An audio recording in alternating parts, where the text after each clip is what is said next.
Well, welcome everyone to today's webinar. My name is Matt Baer with Q4Launch. Glad that you are joining us today. I am a huge New Year junkie. Get excited about this time of year and casting vision for the year ahead and conversations about goals. More so usually than New Year's resolutions, but but New Year's resolutions is what we call goal setting this time of year. So happy to talk about that topic as well. Glad you're along for the ride with us today. Do a little bit of housekeeping here. If this is your first time with us, welcome. We're glad you're here with us as well. I know we have a lot of first-time attendees on today's webinar, so thanks for being here. Hope you find this time helpful.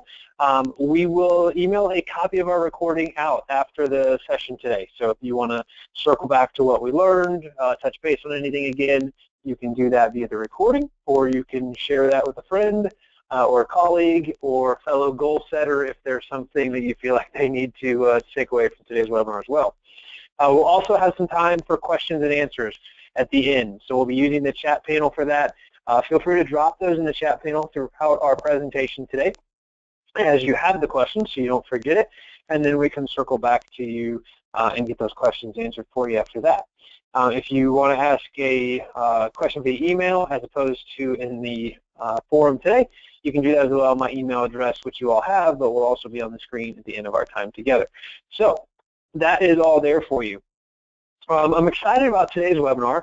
As I was preparing for it, a lot of times what I'll do is I'll go, a lot of times I'm traveling. This time I was in town with the holidays, but I'll sneak off to the local coffee shop and sit down and get a cup of coffee and really start planning through some of the thoughts and what I want to accomplish and so forth. And as I was kind of preparing for today's topic and writing it, I really decided to take a little bit different approach, even a little bit different, not drastically different, but a little bit different from kind of the title we advertised as I decided to tweak some of the content. But wanted to take a new look. It's a new year and take a fresh perspective on some of the things that we're going to talk about. So a lot of what we're going to talk about today is very much applicable to your marketing strategy. But it's not as cut and dry, straight marketing as some of the things we've talked about in the past. A lot of today is going to be more about things that are applicable just to business as a whole. I know many of us are business owners or take a leadership role in the business that we work within, so a lot of these things will be applicable to you as well. So you can apply these wherever they hit home to you. You know, that for many of us that will be in our marketing strategies, but for some of you there may be some ideas that will help you as you're thinking about your business as a whole. So I really encourage you to kind of break out of that marketing mindset or marketing box that we're usually talking within and think about some of the things we're going to talk about today and how they might impact your big picture business throughout 2016. And that's really our hope for you as a company. Is we partner with many destination companies, hotels, bed and breakfast, vacation rentals as customers to market them. But we really want to look at, as we build those relationships, the bigger picture impact we're making on their business. So I think it's really fitting that we start the year off with this topic. So anyhow, enough of the setup. Let's just dive in and get down to business together. So with that, we will dive into our first of our 5 New Year's resolutions that will change your 2016. And this first one here is something I really believe strongly in, and it's do what you do best. I remember having this conversation with one of my mentors years ago as our company was growing and it was getting to that place where it was getting bigger than I could really manage on my own, and we were looking at building leadership teams and some of those things. And my mentor at the time was talking to me about, Matt, you've really got to focus on doing what you do best. And not only do you need to be thinking about that within yourself and really analyzing and observing the things you do best, but you also, as a great leader, need to be thinking about the things that your team members do best and help them spend the most time doing what they do best. And if you do that, you'll have engaged employees, you'll have happy customers, you'll have a great business being run. So that's something as a company we have striven, I don't know the right language, to do ever since, and always have each of our team members do what they do best. And as we're talking about the year, and obviously this has a lot of ties back to marketing and other parts of your business, but you've got to be thinking about that, thinking about the fact that your time is your #1 most valuable resource. And where are you going to invest that time this year? You're faced with that decision every minute of every day. Where am I going to invest my time? and of course money. Time and money are the big two that we look at there. But I would really encourage you as you're headed into 2016 to be observing this and say, what is it in my business that I do best, that only I can do? Is it write blogs? If it is, that's awesome. Then you should be the one writing blogs. If that's what you do best and you love to do that, then you need to make time in your schedule to do that. Is it taking care of guests and interacting with them? If that's it, that's what you need to be spending your time doing. But as you're trying to figure those things out, you've got to be willing to let go of some other things. And as you're thinking about what you do best, also think about what makes you happiest. Because if you are doing what you do best, you will be happier and more productive because you'll be operating in your sweet spot. And that's kind of the management philosophy that we use as a company, and trying to put people in the right seats on the bus, as they say, or using strength-based leadership, some other things. Their Strength Finder is a great source for that. But really want to encourage you to take some time and really reflect back on what do you do best and what do you like the most. So maybe you're there. Maybe you're already thinking about that. Maybe that's already come to mind, and you've already answered that question for yourself. So what is it that I do best, or what am I best at? But once you figure that out, you need to do as much of that as possible and hire reliable people to do everything else. And I'm going to pause there because I want that to really set in. You need to get off of your plate as much as possible of the things that are not what you do best. And I know for many of us that defaults to some obvious stuff like cleaning rooms or cleaning rentals or whatever. You've let go of that already, hopefully. And you know, that's not necessarily what I do best. That's not the best use of my time. I can hire somebody else to do that. But you've kind of got there with that. But now you've got to go deeper, right? You have to really be willing to look at this a little bit deeper and say, what are those other things? What's that next level? You've gotten past the obvious stuff, or you wouldn't have gotten this far in your business probably. But now what do you need to do? What do you need to let go of next? As I look ahead at 2016, one of the things I need to let go of as the CEO and the entrepreneur behind Q4 Launch is our bookkeeping. I hate bookkeeping. It's something that's ingrained into me. I grew up with a CPA for a dad. I literally got QuickBooks for Christmas when I was 17 years old. I had an e-commerce business at the time, and my dad was like, you got to figure out how to keep your books. So my CPA father gave me QuickBooks for Christmas. Let me tell you, that was an exciting year. Nothing like getting accounting software as a Christmas gift. Fast forward many years, I'm very appreciative of that gift, but at the time I can tell you I wasn't. But I know I've got to let go of that. It's been hard for me to let go of because it's been ingrained into me, having a CPA for a father, that I need to be on top of those things, and I do as a business owner need to be on top of those things, but some of the more lower level side of that, some of the more data entry side of that, I need to let go of so I can spend more time on the CFO side of those things and really managing from a financial perspective and cash flows and some of those types of things. So I've got to let go of some of that stuff, and I know that, and that's at the top of my priority list for 2016, so I'd encourage you to think about that as well. I also know it means I've got to let go of some things I love to do. One of my favorite parts of what I do is the sales part of what we get to do. Being able to share our vision for our company with people via sales conversations is one of my favorite things. But for us to continue to grow, I have to let go of that. So we have hired a director of sales, and he's taking on many of those calls, and I know he's had many calls with you. He's been with us since about April. I'm still doing a lot of those calls, but I'm having to let that go. So sometimes it's not just what you do best you have to let go, but what can someone else do?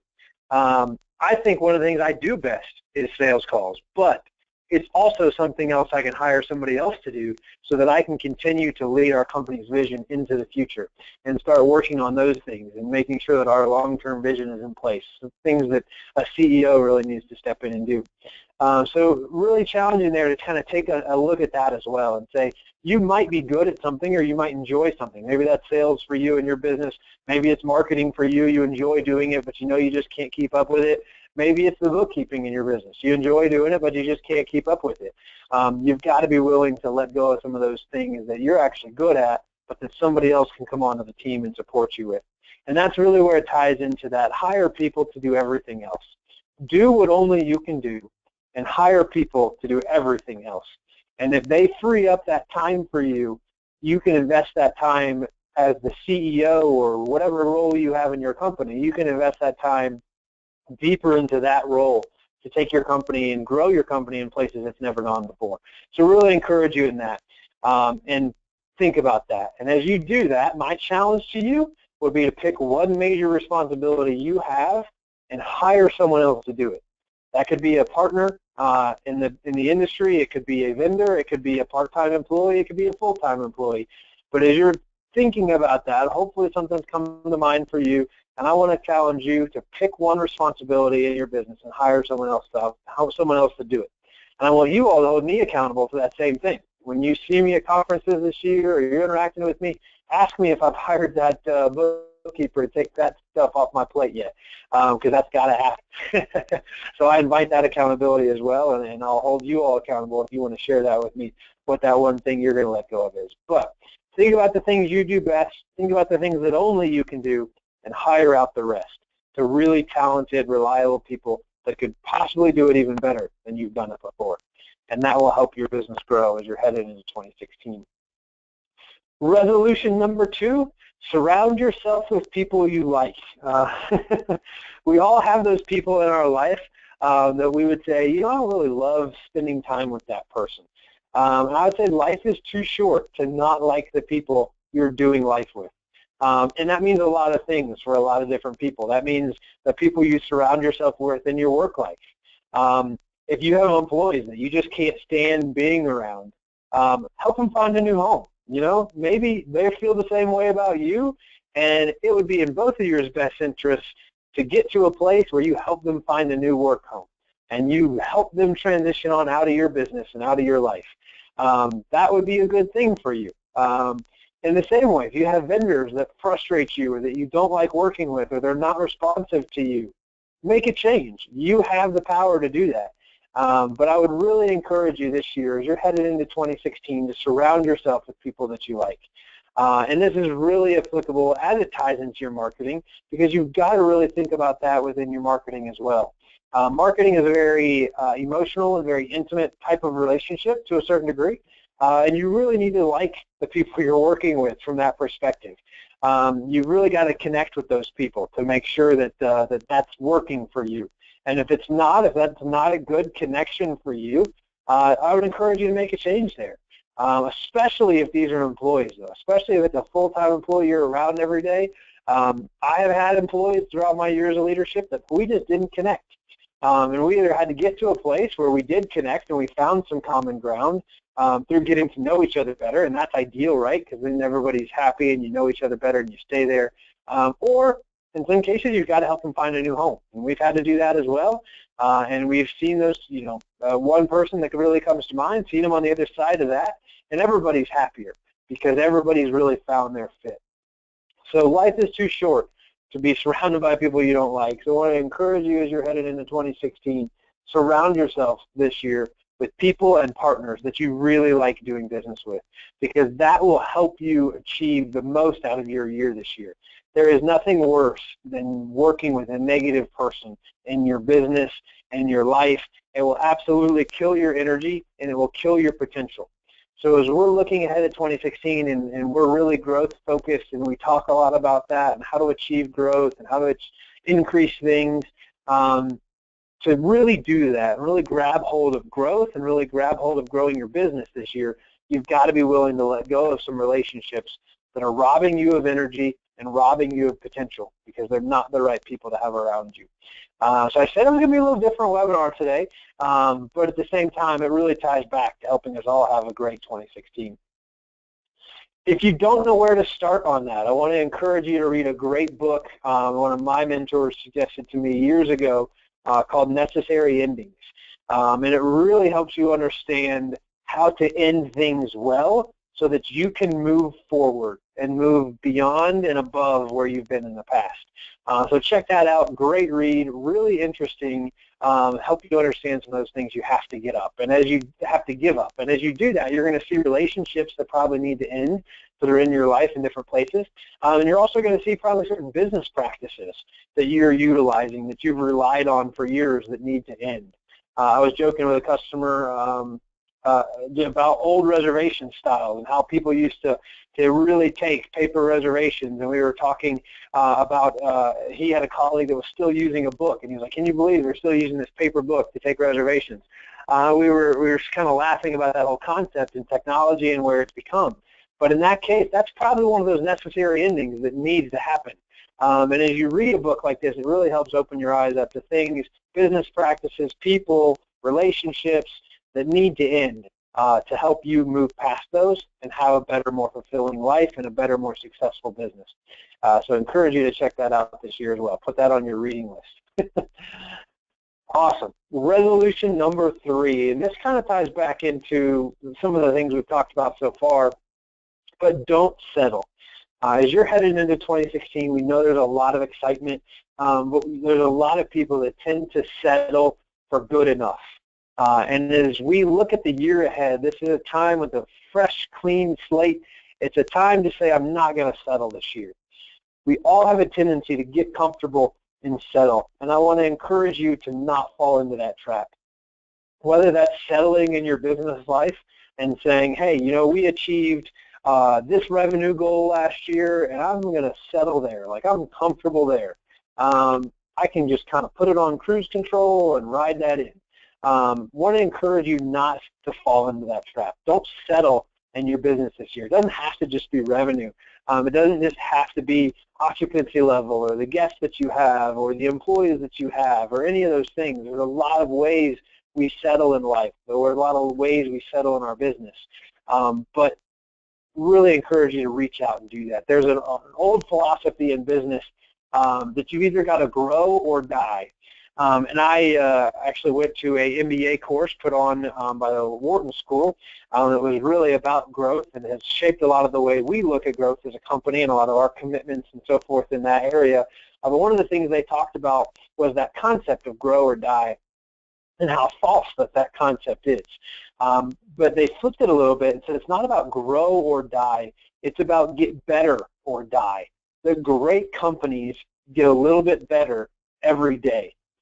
So it's not about growth, but it's about getting better. And if we focus on that, if you focus on getting a little bit better every day as an employee, if you're an employee within a company, or as a company and the way you take care of your customers or your guests, that's going to lead you to growth, whether that's financial growth from a revenue perspective or it's peace of mind or anything else. If you strive to get a little bit better every day, you will naturally and organically grow as a company.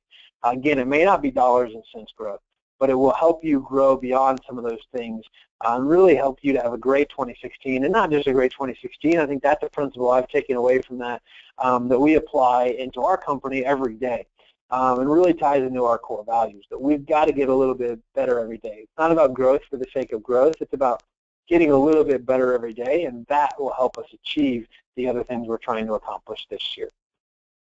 And within that, we really want to, and we talked about this at the beginning today, but set goals for yourself this year and go after them. Goal setting is a great way to challenge yourself not to settle. So as you're thinking, okay, this is my opportunity. This is my year to do something I've never done before, to take life by the horns, if you will. Set a goal for yourself. Whatever it is you're trying to accomplish in your business and your personal life, whatever aspects you're thinking about, set a goal for yourself for that and go after it. Track your progress towards those goals and know where you are. Pick those waypoints along the way to say, this is what I'm going to go after this year. And if you're a leader and you've got employees in your business, you need to help employees set goals this year as well. That's a definite mark of a great leader, is to help employees set goals. And I don't just mean help them set goals for you to achieve your goals, right? I mean, that's one type of leadership. But helping employees set goals to accomplish their own goals is important as well. You may have heard people talk about life plans and some of those types of things. That's something we talk to employees about from time to time as well. Is where do you want to be in 5 years?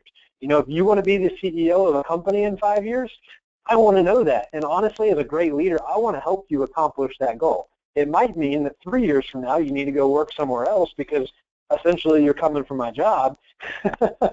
But if that's what you want out of life, a great leader is going to help you accomplish that, even if that means helping you go find somewhere else that you can work where you could become a CEO or start your own business. And I think great leaders help their employees do those things, even if it doesn't necessarily, and most importantly, if it doesn't necessarily tie back to achieving the company's goals all the time. There needs to be some of that, right? There needs to be some employee goals that are tied into helping the company achieve its big picture goals. But your employees will feel truly cared about and valued if you're helping them achieve goals that don't tie back to your benefit. And we're getting, it's very timely for us. This Friday, as I talked about, I love goal setting and vision casting. Our whole staff is coming together Friday for our 2016 launch party. And I'm going to cast the vision for our staff, where I see us going in the coming year. And we've kind of clued into that a little bit throughout meetings leading up to that, but we're going to kind of pull it all together. And I'm really excited about being able to announce to them some things that we're doing as a company to accomplish our goals, and then challenging them to step up and help us do that, but also some things we're doing this year for our employees to help them accomplish their life goals. Areas we're investing into them that have no financial benefit for us, but are about empowering employees to accomplish their goals. So I told you early on, I get a little geeked out about this stuff, but that's something I get fired up about, and I'm excited to do that with our employees this Friday. So if you haven't done that, I would really encourage you to pull your team together and plan a launch party for the year. Plan a time you can pull everybody together and talk about your goals and help get people rallied around that. And then the last one there, make sure that you're setting goals for your business. We talked just briefly about that there, how to cast that vision for your employees, but set those goals for your business as well. So set goals for yourself, help your employees set goals for themselves, and then set goals for your business this year. And if you do that, I guarantee you will have a year like you've never had before, because it will position you in a place where you can go out and make things happen. And it'll be a great place. It'll be a great work environment. It'll be a great place for your guests to be, because they'll be interacting with employees who are empowered and engaged, and they'll have a better guest experience as well. So a lot of things will trickle down from doing that well this year. Resolution number 4. This ties back to marketing a little bit, so we had to have one in there that really tied home back to marketing directly, and that's to really focus on revenue growth. We hear a lot of people still talking about occupancy or other metrics that may not necessarily be as important. But as you're looking ahead at 2016, we think within the unique segment of lodging that we all work within, that this is going to be a year where revenue management or yield management becomes mainstream. It's been talked about, kind of on the shoulders of conversations for 2 years now. But I think as we're looking at businesses that are really going to thrive this year, the businesses that are really thinking about, talking about revenue management within the hospitality space, more so and more importantly than some of the historical metrics that they may have measured themselves against.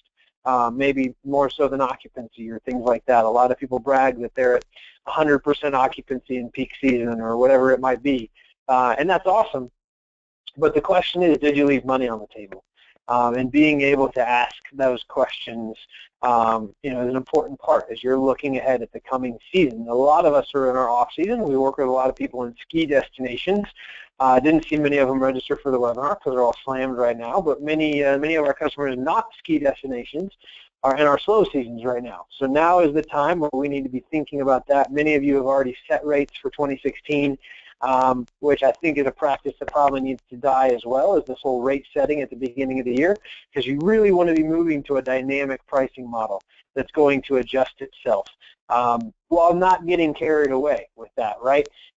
Many of you know we're based in Charleston, South Carolina. This year, for the first time, I think it was April of last year now, 2015, excuse me. So April of last year, 2015, the peninsula of Charleston, the downtown area, surpassed New York City as having the highest average daily rate of any market in the United States. Our real estate does not cost nearly what it costs in New York City. So there is no reason our hospitality and hotel prices should be ahead of them. And a lot of us in the city who care about hospitality in our own city, and we care about our city, think that's going to be a problem for Charleston in the long run, that's not a sustainable thing. It's not a quote-unquote competitive advantage that we want to have, or competitive disadvantage, theoretically. So that's something we think will cause some challenges for our city in the future. And I say that, I bring that up to say, don't get greedy with that, right? I mean, you've got to understand, you've got to keep some balance in there. Yes, supply and demand drives the day, and it drives that conversation. But you've got to work within some parameters there so that you're not overreaching, and you're not destroying the charm of your city because you're pricing yourself out of the market. So kind of a little different take there on revenue growth, but really want to encourage you to think about that. And that should be a part of the conversations you're having. You know, as you're talking about developing a marketing plan for this year, that really needs to be a part of that conversation. Increasing traffic is essentially the demand side of that equation, right? You're increasing demand. And unless you have a significant increase in supply, you open more rooms at your hotel or you bring on more properties if you're a vacation rental company, you have an opportunity to increase price there if you're increasing demand. So looking at that and building some models around those things, building a plan around that, as well as a sales plan. I know many of us look at corporate bookings and those corporate retreats and things like that, and really developing a sales plan to go about reaching those people in those environments to get that business. So I encourage you to focus on revenue growth this year and maybe put that ahead of some of the metrics you've measured success by in the past. And revolution, I'm stuck on that whole revolution thing. I don't know if it's an uprising that I'm encouraging or what. I'm not encouraging a revolution. I'm encouraging resolutions. So resolution number 5, it could be that I just am not sleeping much lately. For those of you that follow us on a regular basis, many of you know my wife and I just had a new baby. So we have a newborn in our house. It's our first, and it's rocking our world. And that I'm not sleeping a whole lot. Nobody's sleeping a whole lot in my house right now. So that might be why I'm a little language impaired today on our webinar. So my apologies for that. But make sure some good laughs. And hopefully I'll get some sleep tonight. But resolution number 5 is to be consistent. A lot of times as I'm out and I'm traveling and I'm speaking engagements and conferences, it seems like the favorite question people want to ask is, what's the #1 marketing secret? Like if there was one thing, Matt, what would you say it is? And I think they're really waiting for this awe-inspiring answer. But honestly, the #1 secret is to be consistent.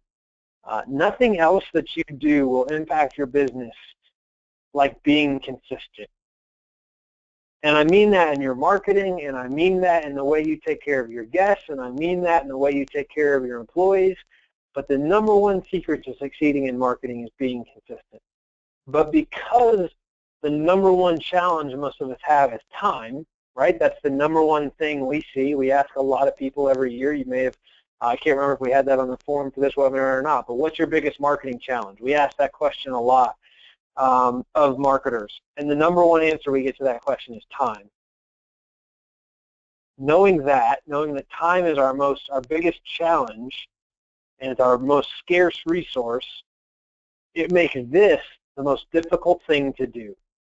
If we're challenged for time, and then time is scarce, it's really difficult to be consistent in our marketing because there are other things that are going to demand your time on any given day. So you have to build plans, you have to build strategies around this to help yourself be consistent. And we've done that a lot through webinars. I know many of you have been on those webinars with us. If you haven't, you can let me know, and we'd be happy to send you a copy of one we've done in the past called our one-page marketing plan, which we will probably lead again here soon. We've updated it, and we'll probably be posting that or sharing that content here soon because it's something that we always get great feedback on. But in the meantime, there's a copy of it we can email to you. So if you're interested in checking that out, the one-page marketing plan webinar is a great way to help you develop a plan around that. So I encourage you to build a marketing plan this year. That building of that plan will help you be consistent. And the one-page marketing plan is all about laying out exactly what you need to do to succeed in any given week. And it gives you a checklist of things. Every single week I know what I need to do, and I check off the box, and I execute that, and it helps create that consistency. But as you're looking at that, These are some of the things that we have seen to be absolutely things that will drive success for you in 2016. And we tied all this into one slide because if you've been with us in the past, you've heard many of these things before. But as you're looking ahead to 2016 and trying to drive more traffic and more revenue, here are some tips for you. The first, post a weekly keyword-focused blog. It needs to be 500 to 700 words. It needs to be based on a keyword people are actually searching for, and you need to post it to a blog that is at yourdomain.com/blog. If you don't know what I mean by that, shoot me an email. We'll answer that question, or pop it in the chat panel. I'll dive deeper on that later. Make sure that you're sending email campaigns out on a regular, consistent basis.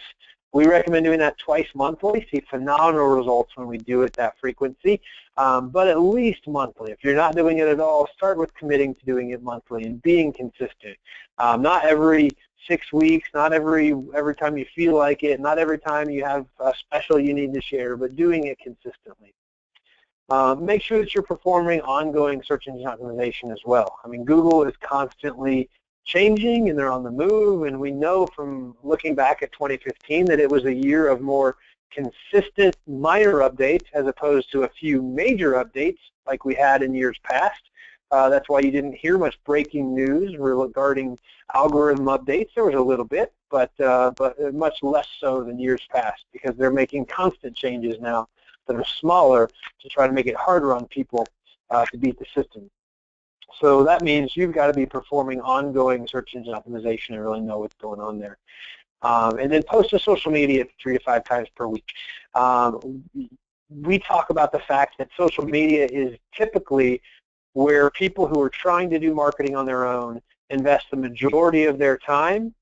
But on the converse side of that, it is the area of marketing we see the lowest return on investment.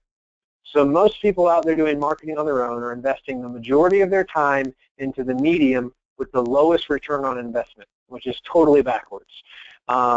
So you've got to have a presence there. You've got to post there, but it shouldn't be your primary strategy. That's why when we talk typically about marketing, we always talk or almost always talk about social media last or towards the end because in our opinion, it's one of the less important mediums of all the different marketing that you need to be doing. Not saying don't do it, just saying prioritize it where it needs to be, prioritize it based on the ROI you see from it.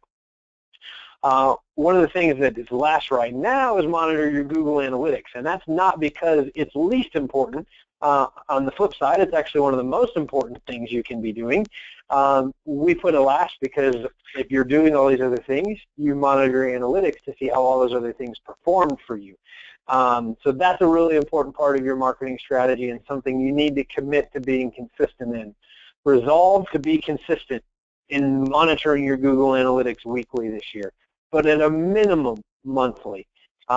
It never fails. 95% of people, if not higher, if not 99% of people we talk to, we do a lot of analytics analysis. We have a lot of conversations with people. We ask them questions that revolves around their Google Analytics, and they just say, you know, I have no idea. And that's okay. It's great to be honest and say that, but we believe that your analytics is the pulse of your business. It measures how many people are going to your website. It measures what they're doing there. It measures the effectiveness of your marketing. It's the pulse of your business. It's not the pulse of your revenue today, but it's the pulse of what your revenue is going to be in the future. And if traffic is on the decline, chances are your business is going to be on the decline. I was talking with somebody that called us this morning. It's a visitors bureau, and I won't name the state just in case I hurt anybody's feelings. But we had a call from a visitors bureau today about helping them do a new marketing program. Excited about that. But it was one of their committee members who called, and he said, you know, our executive director won't let anybody see the Google Analytics. He wants to own all that data and not share it with anybody. I was like, well, that's absolutely a bad place to be when the guy running the show won't share the data. Usually that means there's something he's trying to hide, but that's something you need to get on top of for your business. You've got to own your analytics. You've got to own your data, and I don't literally mean own them, but I mean own an understanding of what's going on in there. You've got to know that. And if you're involved in a visitors bureau or a destination marketing organization or whatever you want to call it these days, if you're a stakeholder in that organization, you need to know what's going on from that perspective as well.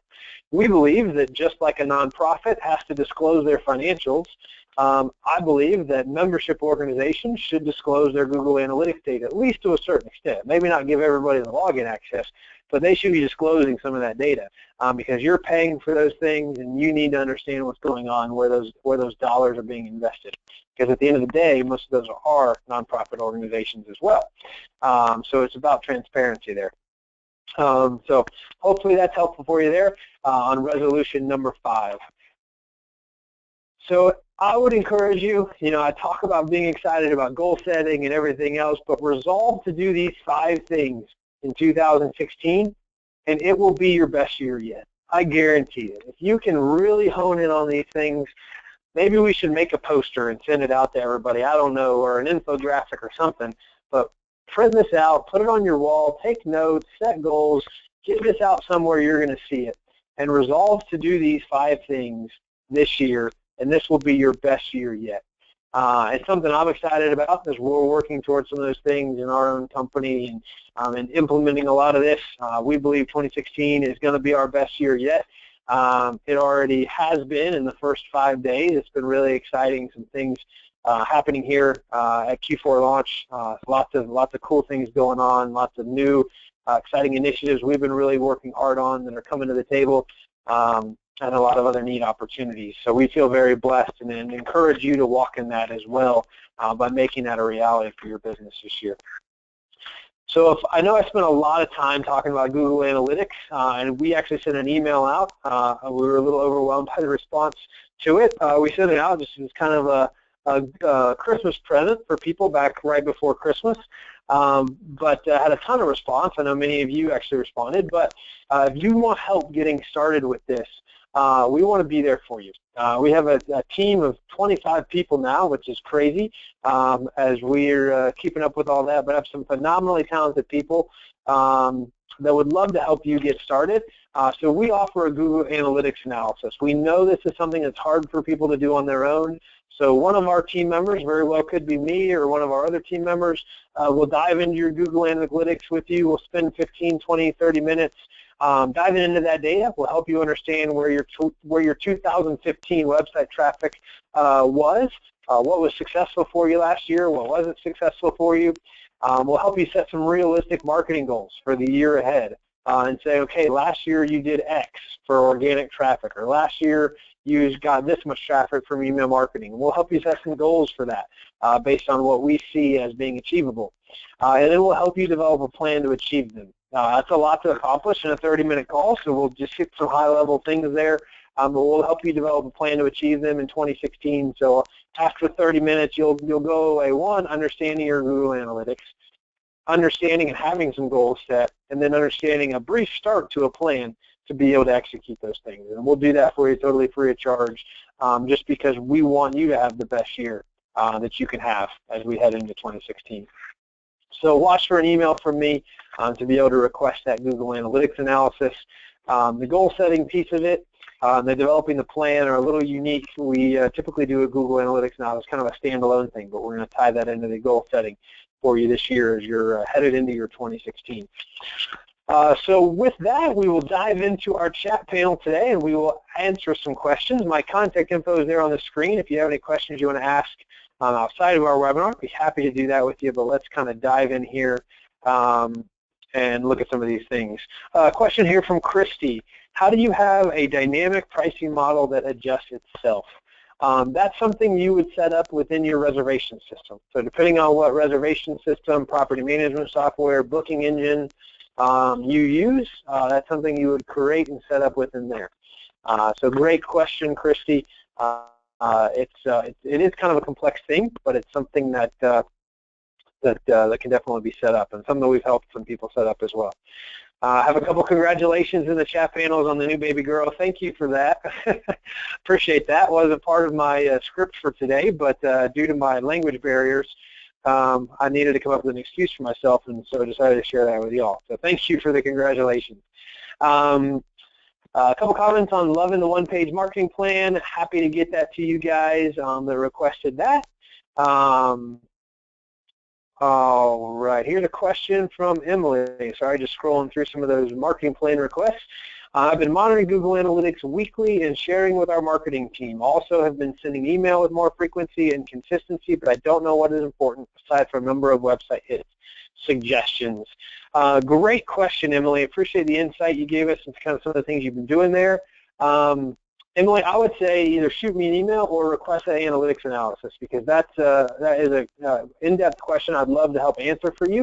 But it's a question we'd really want to be looking at your Google Analytics important to say what's important and how do you measure the importance and the success of those different campaigns you've been working on. So you will get an email from us afterwards, and you can go and you can request the analytics analysis.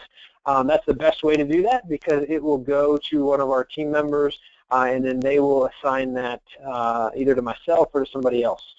So somebody who is managing that for us will take care of assigning that, and we will reply asking you a couple times you're available, and then we'll schedule that with you. So encourage you to watch your email box for that opportunity coming up. I should get that out here shortly after 3 o'clock, so Eastern time. Should be able to check that out. Question here from Christy. In addition to some social media and bi-weekly email campaigns, what helps a bed and breakfast marketing ROI? That is a deep question as well. You know, there's a lot that can be done from an ROI perspective. I mean, the question is really even where to begin. Obviously, blogging is a big part of that. You know, we talked about that. We talked about that as one of our things to be doing.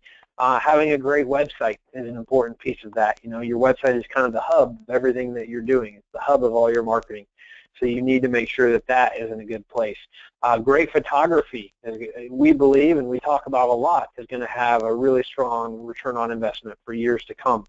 So we believe in investing in great photography as a part of your overall marketing plan. And yield management or revenue management is going to provide an ROI for you as well. So making sure to take advantage of that opportunity. So there's a few ideas, Christy. It's a big one. I mean, that in and of itself is an hour-long webinar to really dive into that. But hopefully that was helpful for you. Another question here about how to request that analytics analysis, and we just kind of ran through that. That question was sent in before I covered that more in depth. So watch your email box for information on that. I'll get that out shortly after 3, and then we will. You'll have the opportunity to request that and check that out there. If there aren't any other questions, which I don't see any others in the chat panel, we will wrap up our time together here today. But thank you all for coming. Hopefully you got inspired, got some new ideas today, and are ready to charge into 2016 and make it the best year yet. We will talk to you all again soon, and we will be hosting a lot of webinars throughout this month. So keep your eyes open for those things, and we'll see you on our next webinar.